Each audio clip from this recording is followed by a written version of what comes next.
कबीर साहब का एक शब्द है बीजक में, संतो अजरच एक भव भारी, कहो तो को पतयाई। एक पुरुष एक है नारी, ताकर करो बेचारा। एक अंड सकल 84, भरम भुला संसारा। एक नारी जाल पसारा, जग में भया अंदेशा। खोजत खोजत काहू अंत न पाया, ब्रह्मा विष्णु महेशा। नांग फांस लिए घट भीतर, मुँह से सब जग झारी। ज्ञान खड़क बिन सब जग जूझे, पकड़ काहू न पाई। आपे मूल फूल फलवारी, आप ही चुन चुन खाई। और कहें कबीर तें जन उबरे, जे ही गुरु लिया जगाई। तो कबीर साहब कहते हैं, हे संतो, एक बहुत बड़ा आश्चर्य हुआ। यदि मैं उसे कहता हूँ तो कौन विश्वास करता है। इस बात पर विचार करो कि जीव रूप एक पुरुष कोटि है तथा प्रकृति रूप एक नारी है। इन्हें के गुण धर्मों से तमाम 84 लाख योनि एक ही संसार में विद्यमान हैं, परंतु संसार के लोग इस प्रत्यक्ष जड़ चेतन का विवेक करना छोड़कर भ्रम तथा भूल में पड़कर उलझ गए हैं। मनुष्य के मन की एक कल्पना रूपी नारी ने जाल फैला रखा है, जिससे संसार के लोगों के मन में एक दुविधा या आकांक्षा पैदा हो गई है कि आत्मा से अलग कोई परमात्मा है। फिर उस परमात्मा को खोजते खोजते लोगों ने उसका भेद नहीं पाया। ब्रह्मा विष्णु तथा महादेव भी उसका रहस्य जानने में असफल रहे। कल्पना रूप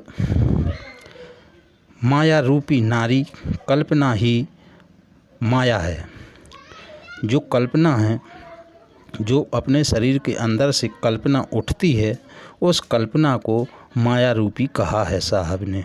तो कल्पना माया रूपी नारी ने त्रिगुण का नांग फांस लेकर संसार के सारे लोगों के हृदय में आत्मज्ञान धन की चोरी की है और सबके मन को बांध लिया है। संसार के सारे लोग स्वरूप ज्ञान एवं आत्मज्ञान रूपी तलवार को लिए बिना उस माया अभिदा से लड़ रहे हैं। इसलिए जो कोई उसे पकड़कर कैद नहीं कर पाता है एवं उसे मार नहीं पाता है। यह जीव स्वयं इस माया रूपी फूल फुलवारी का मूल है। यही अज्ञान बस इसका विस्तार करता है और इसके फल के स्वयं चुन चुन कर खाता है, अर्थात विमोहित माया में डूबता है। सतगुरु कहते हैं कि इस माया से वही जीव बच निकलेगा जिसको गुरु ने मोह की नींद से जगा लिया हो। तो साहब कह रहे हैं कि कल्पना रूपी माया ने जाल फैला रखा है और कल्पना ही माया है और इसने त्रिगुण रूप रचा है। तो जे गुरु लोग भी, जो साधु संत हैं, जे भी एक परमात्मा की कल्पना कर रहे हैं कि कोई परमात्मा है। तो जब साहब स्वयं कह रहे हैं कि हे संतो, एक बहुत बड़ा आश्चर्य हुआ है। यदि मैं उसे कहता हूँ तो कौन विश्वास करता है। इस बात पर विचार करो कि जीव रूप पुरुष कोटि है तथा प्रकृति रूप नारी है।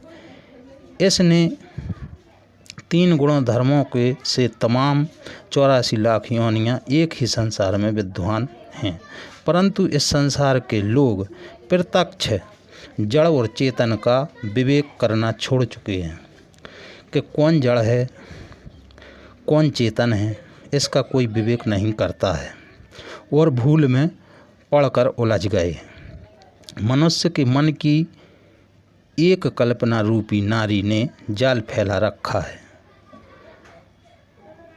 जिससे संसार के लोगों के मन में एक दुविधा आशंका पैदा हो गई है।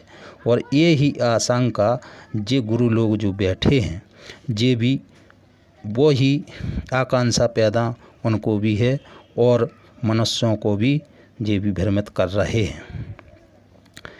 आत्मा से अलग कोई परमात्मा है ऐसा मानते हैं, तो आत्मा ही परमात्मा है, जबकि जे साधु संत लोग क्या कहते हैं कि इस आत्मा से अलग कोई परमात्मा है।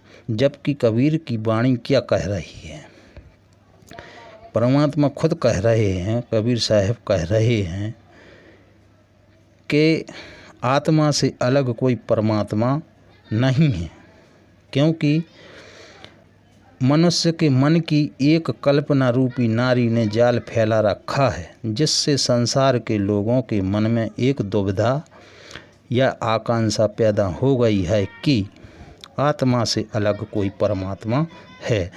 तो इस बात पर विचार करो कि जी कबीर साहब ने कहा है।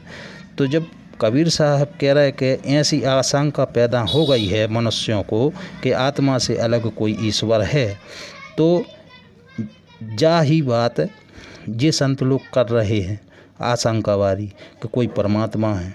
अरे भाई, कहीं कोई परमात्मा नहीं है, इस पर विचार करो।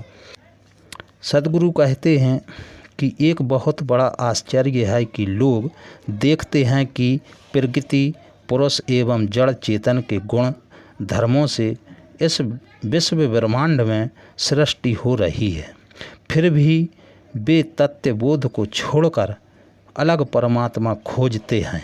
देखो, अलग से खोज रहे हैं परमात्मा, और यही साधु संत बता रहे हैं अलग से खोज कर रहे हैं। तो इनको भी आत्मज्ञान नहीं है। शरीर रूपी पुर में शयन करने वाले ये चेतन जीव ही पुरुष हैं। देखो, पुरुष यानी परमात्मा। तो शरीर रूपी पुर यानी गांव होता है। तो इस शरीर में शयन करने वाले ये चेतन जीव जो जीव है वो ही पुरुष है। दूसरा तत्व माया रूपी नारी है, उसका एक रूप है जड़ प्रकृति, तथा दूसरा रूप है मन की अभिधा, मन की कल्पना। अभिधा यानी कल्पना होती है। तो जड़ और चेतन के अपने गुण धर्मों से विश्व सृष्टि चलती है। इन्हें छोड़कर किसी चमत्कारी जादूगर को खोजने की आवश्यकता नहीं है। देखो, कबीर साहब ठीक कह रहे थे। विश्व को समझाने के लिए विश्व के मूल तत्वों जड़ तथा चेतन को और उनके गुण धर्मों को ही समझना चाहिए। जड़ चेतन आत्मिक विश्वास से अलग विश्व का समाधान नहीं मिल सकता। आश्चर्य यह है कि प्रत्यक्ष जड़ चेतन का विवेक छोड़कर मनुष्य अनुमान कल्पना के लोक में भटकते हैं, और यही जे संत लोग भटका रहे हैं मनुष्यों को। स्वरूप का ज्ञान न होने से मनुष्य के मन की एक अभिधा रूपी नारी, अभिधा यानी कल्पना रूपी नारी, कल्पना का जाल फैलाती है।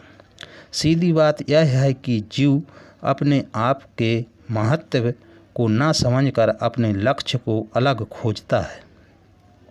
जहाँ तक अपनी आत्मा से अलग परमात्मा खोजने की बात है, वह सब केवल मन का विस्तार है। ये तुम्हारी मन की कल्पना है कि कहीं कोई ईश्वर है। मन की कल्पना है। अपने मन की कल्पना के विस्तार में पड़कर ही जीव संदेहों से ग्रस्त हो जाता है।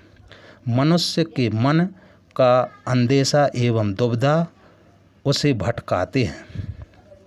मुख तो तब ही देखो जब दिल की दुविधा जाए। अपनी आत्मा से अलग परमात्मा खोजने के चक्कर ने ही तो सबको भटका रखा है। कबीर साहब का करारा स्वयं व्यंग है। खोजत खोजत काहू अंत न पाया, ब्रह्मा विष्णु महेशा। और ब्रह्मादिक गण भी उसकी खोज कर उसका कुछ लता पता नहीं पाए हैं, तो दूसरों की तो बात ही क्या है। तो जब वे नहीं खोज पाए तो अब एक मनुष्य बड़ा साधु संत क्यों ना हो जाए तो उसकी खोज नहीं कर सकता है, क्योंकि नांग फांस लिए घट भीतर, मूस ने सब झग जारी, और माया ने नांग फांस से सबके मन को बांध लिया है और सबके भीतर से उनके आत्मज्ञान धन को चुरा लिया है। यह अज्ञान अभिधा अपने मन की भूल, यही तो माया है।